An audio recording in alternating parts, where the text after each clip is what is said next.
You're going to start by standing near a wall, raising your arm up as high as you can. Once you get to the top of the pain-free range of motion, you put your hand on the wall and you're going to use your fingers to start crawling up the wall. As you crawl up the wall, you might need to move a little bit closer to the wall to get your hand all the way up above your head.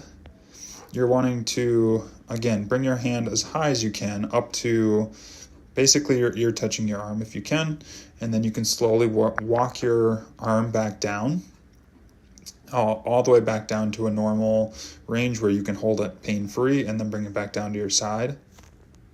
The goal of this is not to hold it and any of the ranges of motion. You want to keep yourself moving in all of these planes of motion the entire time.